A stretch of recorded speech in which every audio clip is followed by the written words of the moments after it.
Hello, my name is Katie Domino, and I am doing a presentation on my research topic, Applied Behavior Analysis, for my course, Autism Spectrum Disorders at Arkansas State University. My instructor's name is Dr. Gwendolyn Neal. I want to discuss using applied behavior analysis to control or limit problem behaviors in autistic students to have a more successful instruction. I chose this topic because this is my second year teaching a self-contained class, and I've had 3 autistic students so far. And this really hit home with me because I see how some of the inappropriate behaviors they display can really affect instruction for them, the teacher, and for the rest of the students in the class. So that's why I chose this. And I also chose this topic because I feel like other teachers in my school and also my district could benefit from me sharing this topic and research on this topic with them. Because last year, this topic really made me think of a situation I was put in last year where I had a student who autistic and really showed inappropriate behaviors when he did not get exactly what he wanted.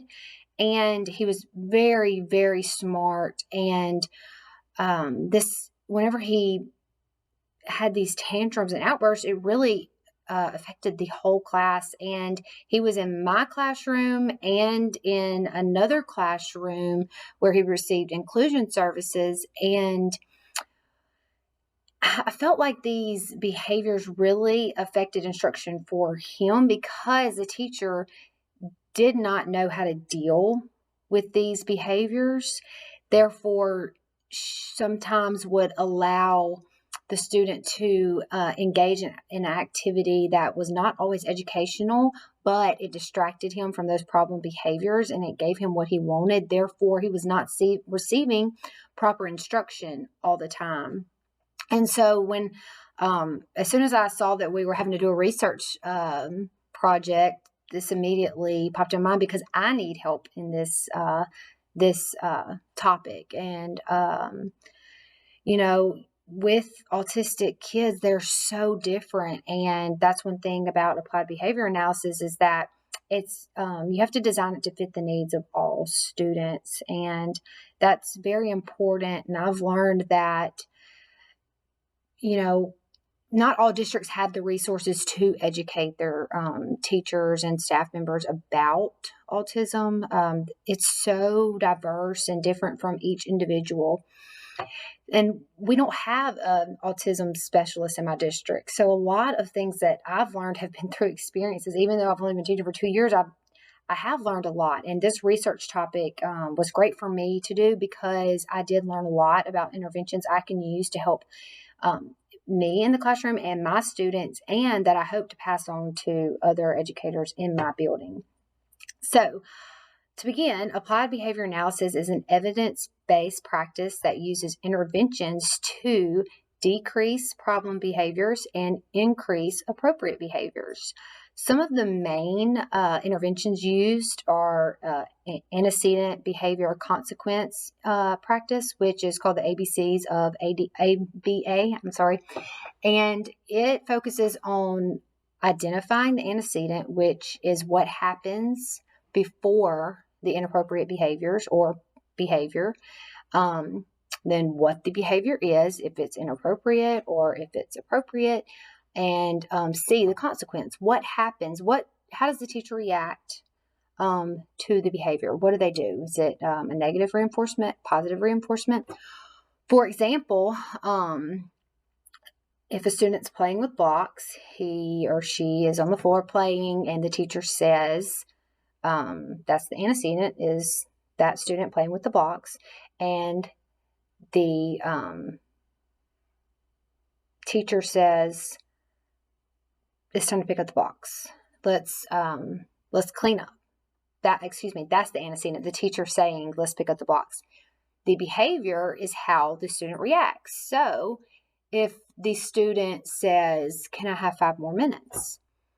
The consequence would be the teacher saying, sure, 5 more minutes, and then clean up the blocks.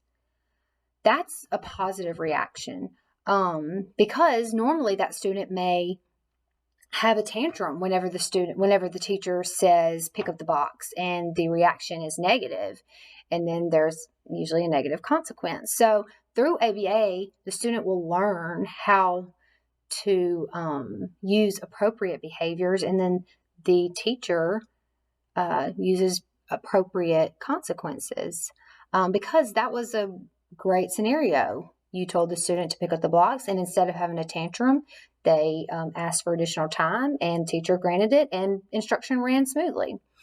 Another intervention process used is discrete trial training. This is the process of teaching a skill in small increments and growing on that.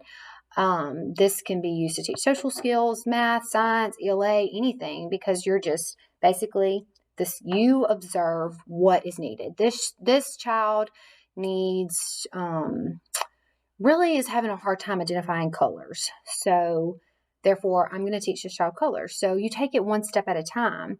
You may teach the color red, and you would have a card or a crayon, and you show them the crayon and say, this is the color red. And then when the next time you meet, this is a slow process. You have the color red, and the child says, red. Great. And then the next time you might have red crayon, a blue crayon, and a green crayon, and you say, this is the color red between the 3 crayons.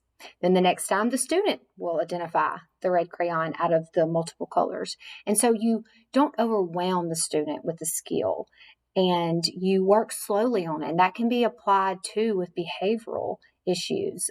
Say your student has issues running in the classroom or in the school. So you could modeling is an intervention of ABA, model how to walk in the classroom. Then the next time you meet to go over this skill that needs to be learned, you and the student walk together in the classroom or down the hallway. And then the next time the student does it by himself or herself, and then they're rewarded. That's a positive intervention used in discrete trial training. So that's something really good to use because it focuses on each issue, and it breaks it down and ensures that the student is really mastering the skill. And another important intervention used is picture exchange communication systems. I wish I'd use this more because this year I have a student who is nonverbal, and so with these picture cards, they're able to communicate. And so say he or she is thirsty, you teach them to use the picture cards of the glass of water to slip at the front of his desk or her desk. And as the teacher, you have to constantly observe and make sure that you're paying attention to see if a card's in front. And if so, allow the student to get some water. Like I said, it's important to stay on top of this. It's a lot of work for the teacher, but as you use this applied behavior analysis and the student learns and you learn, it just becomes a part of your normal day. But, if they slip that card at the front of the desk and a minute or two passes by and nothing's done, that child may start screaming. And so that's not how to use the picture cards, because that's a inappropriate behavior, and we're trying to increase appropriate behaviors. And like I said, those picture cards are great for nonverbal students or students who have language deficits, because as we know, children with autism do usually have communication skills. And in my research, there are several different interventions to use. Those 3 I felt like were 3 that anyone can implement in their classroom, and they're not too difficult. And there were some that I felt like I could use and that I could pass on to my colleagues. And like I said, modeling, video modeling, there's all kinds of different techniques to use. And it's important to find what fits each student. Like I said, and like we've learned through our text, students with autism are so different. And if you've ever worked with anyone with autism, from each child, they all have different characteristics, and it's fun to learn about them. And that's with ABA. You have to learn your students and see what best fits them. And that way you can better serve them. I wanted to go over some of the negative effects of ABA. I discussed that in my research, and the reason behind this is because I feel that it's important to understand some of the negative aspects so you can turn them into a positive aspect. So, two of the negatives are that it can be cruel and overwhelming. And that's why I also included discrete trial training, because it breaks the skill, learning the skill down into, like I said, small increments. And using that technique eliminates the overwhelmingness for students and parents. Also, one of the negative effects is that it can be difficult for parents to implement it if they're not trained on it. Just like teachers have to be trained on it, parents do too. And so it's important for educators to work with their parents. So that way, students are getting what they need at home and transitioning to school. As we know, students with autism really enjoy a schedule, and they like to stay on track and know what's happening next. And so whenever you're implementing these practices at home and school, everything just works better. It flows better for everyone involved. And also in my research, I identified a university that completed studies that proved that ABA successfully changed some of the social negative behaviors of students with autism. And using these interventions, they were able to work with students and have successful instruction because the negative behaviors were decreased through ABA. And so that was exciting for me because being a teacher, I know that I need to apply these interventions in my classroom more. I've heard of ABA before, and I have read on it and learned. I've never done a research project on it. So this project was really beneficial to me because I learned a lot more that I want to implement in my classroom. Right now, because of the pandemic, my school is virtual, so it is harder to implement these practices into the classroom, but I can see where they would be very successful and how I could, oh my gosh, on all of my children that have autism, I just thought of them and thought, oh, this would be great for so-and-so. And this would, it was just exciting. And so now I want to transition to how to apply this and in your school building, and how to further the knowledge of people in your building to be able to use ABA. And first, I think that should be done by hosting professional developments where staff members watch videos or seminars of people presenting ABA and the applications and what should be done. And like I said, we're virtual. That could be done over Zoom, though. You could watch these videos and learn about it, really briefly learn what it is and some of the interventions. Then I think it's also important to see the interventions take place. And that way you can see in real life how they work and how to implement them yourself.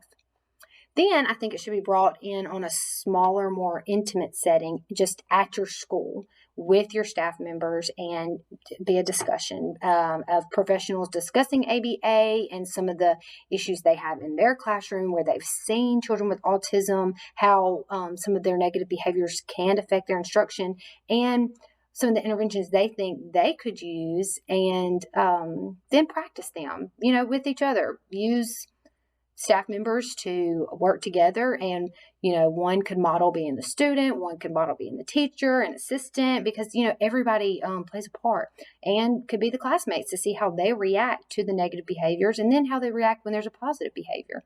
So I think that's one way, well, really three ways, through the video trainings, and then real life seeing those interventions used and acted out, and then bringing it into a smaller setting at just your school to with all the professionals working together and learning. Because then once it's mastered and everyone really truly understands what ABA is and how to use the interventions, then use it in the classroom. because I do not think ABA needs to be used if it's not completely mastered that way. It's effective. If you're not doing it right, you're not going to be as effective. That's why it's very important for teachers and educators, administrators to be able to actually use ABA in order to have successful instruction. Let's see. Now, I would like to say thank you to Dr. Gwendolyn Neal for giving us the opportunity to do the research, because like I said, it really opened my eyes to things that I could be using in my classroom, and it made me think of other scenarios in my school where, I, knowing now, could say, hey, try this. That's why I think this research project was very important, because I gained a lot of knowledge on things that I can actually use, that is actually going to help me in the classroom. And I hope to pass on these techniques to my colleagues and use them in my classroom in order for them to have a more successful instruction. Because once those problem behaviors are decreased and appropriate behaviors are increased, there's less distraction and there's more time for efficient instruction. That's what's important, is efficient instruction. Thank you.